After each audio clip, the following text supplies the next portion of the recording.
Now, the Prime Minister says it's a huge relief to see the return of hostages kidnapped in the Hamas attack on Israel back on October the 7th. Yes, the 4 hostages were recovered yesterday when the rescue operation took place in central Gaza. Now, Hamas is claiming 210 people were killed during the operation. The IDF says fewer than 100 casualties. Let's talk to the chairman of the National Jewish Assembly, Gary Mond. Good to see you this morning. I mean, an absolute relief that these 4 are back. But it raises the very real question about just who else is still missing and alive at this stage, because there are a lot of unanswered questions. It does. There's estimated to be roughly 115 to 120 hostages still missing. I very much hope they're alive, and I very much hope we see repeats of the type of operation we had yesterday to recover them and rescue them. The trouble is that it is suggested that in rescuing these 4, it may be that other hostages died in this particular operation. We don't know that for sure. We also don't know. It's also quite possible that Hamas deliberately murdered them at that point in time. Well, that's a suggestion that's doing the rounds as well, is that this operation, successful as it was for the hostages and for Israel, was a very bloody, unfortunate operation. It was. Lots and lots of people were killed.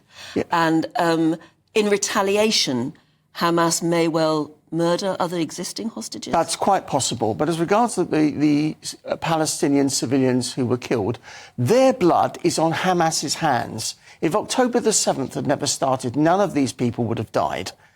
It's because of the activities of Hamas, its actions, is the reason why so many Palestinian civilians have died.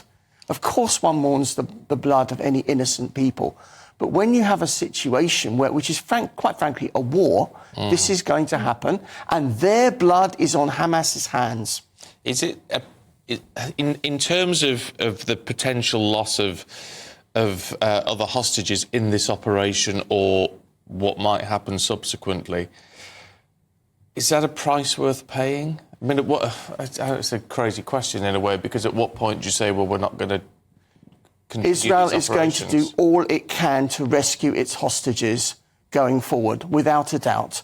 I very much hope we're going to see further operations like the one yesterday, and I very much hope we get all of the hostages back to Israel. What I found interesting, because it's the first time I've heard it, was some reports yesterday saying there was some discontent amongst Palestinians who were not happy that Hamas was keeping these hostages, within a civilian population, and therefore putting people at risk from what I think the fundamental point is, do. Firstly, there was no discontent among Palestinians on the 7th of October. They were cheering away when the hostages were captured. No, but the point is that if there's discontent with Hamas now over what is happening, that's a positive from Israel's perspective, isn't it? It might prove to be a positive longer term when Hamas is eliminated, and we have to look to some kind of Marshall Plan to re-educate the Palestinian population not to hate Jews.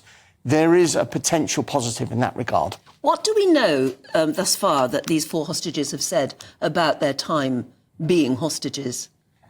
Have they given us any details about how they were treated, where they were kept? Whom they were kept? We haven't heard that yet from the 4 who were rescued yesterday. But we do know that the IDF has said this plan to rescue them has been a long time in the making. So their intelligence, they must have been able to know that there were hostages there and been planning for a long time to rescue them. Indeed. And this was a very complicated operation. And I have to also say there was one tragedy in that Inspector Zamora, who was one of the architects of the rescue, was tragically killed in the events yesterday. Well, in terms of all this, I mean, this is obviously a success for Israel, a relief for these hostages and their families. I mean, you can't help but celebrate these people going home, rightly so. But in terms of how this is shaping up in the international community, Israel has become somewhat of a pariah state. There's an awful lot of international condemnation of the way they have conducted themselves over the last few months. Now, how do you begin to combat that? Israel is at war. It has to win the war. And if the price of winning the war means that a number of people who frankly don't like Israel and don't like Jewish people actually turn against Israel. That is a price worth paying. Israel has to win the war. But a lot of those people will say, is it a price worth paying to rescue 4 hostages? May be well and good and something to be joyous about, but killing 100 or 200 innocent family people in Palestinians is very uncomfortable. Firstly, it's debatable as to how many of those Palestinians were really innocent. There was substantial support for Hamas among the Palestinian population. And secondly, the blood of those people is on Hamas's hands, because it was Hamas that launched this war on the 7th of October. What do you make of... I mean, we were talking about it last week, wasn't it? Or was it... I can't remember now. I've lost track of the days, Gary. But when it seemed to come out of the Labour Party here that they were, if they win the election, they would consider recognising the Palestinian state. How would that go down? Because the implication from that is if enough countries do that, it may force Israel's hand into trying to move forward the two-state solution. I don't think it will. I think it will be perceived as a victory for terrorism if we actually go ahead and recognise a Palestinian state. And where is this Palestinian state, by the way? Are they thinking of recognising the West Bank and Gaza as being a Palestinian state, or as some countries are doing, the whole of the area, including Israel, as being the Palestinian state? This so-called state has got no fixed boundaries, no fixed leadership. It is a joke. It needs to be sorted, though. Is Netanyahu the man to do it? Very interesting with Netanyahu. He has faced a lot of criticism recently, and what the press have not been picking up properly is that the criticism is coming from two sides.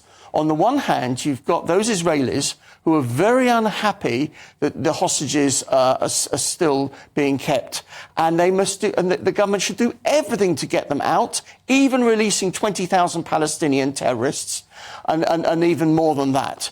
On the other side, you've got a quieter group, but probably a larger group of Israelis who are unhappy that the war has not been won, and they want to see prioritised the victory in the war. The first group never supported Netanyahu in the first place. They were largely people who had voted for left-wing or centrist parties. The second group are largely Netanyahu's electoral base. He is going to tack towards that second group. He needs to win the war. If he wins the war and Hamas is destroyed, he has a political future. If he doesn't, he doesn't. So do you... I mean, you just said you'd like to see more operations like this one, which was a military operation which involved the death of a great number of people. So is that more likely rather than just allowing maybe friendly states to step in and to try again just to reach some deal peacefully? I don't believe a deal can really be reached because there's a fundamental point that people keep missing. Hamas's objective is to survive. Hamas's objective is to survive and flourish and hopefully work towards repeating October the 7th in the years to come. Israel's objective, and certainly Netanyahu's objective, is to ensure that Hamas does not survive, that Hamas must be eradicated. Those two situations are incompatible, and that is the basis as to why, in my view, there won't be a deal. But in that sense, you can't... I mean, it's back to the arguments we were having at the very beginning, isn't it, to say you can't eradicate an ideology. You can't eradicate an ideology, but what you can do is eradicate the control of Hamas over the area. In exactly the same way we've never been able to eradicate Nazism, but Hitler was removed. OK, Gary, good to see you this morning. Thank you very much indeed. Thank you for having me. It's such a difficult thing, isn't it? But you cannot get past the wonderful pictures there of Noah. She was the girl who was, if you remember, at gunpoint, she was taken away on a motorbike on October the 7th, screaming, "Please don't kill me, please don't kill me." And thankfully she's back with her father and the rest of her family now. But only 4.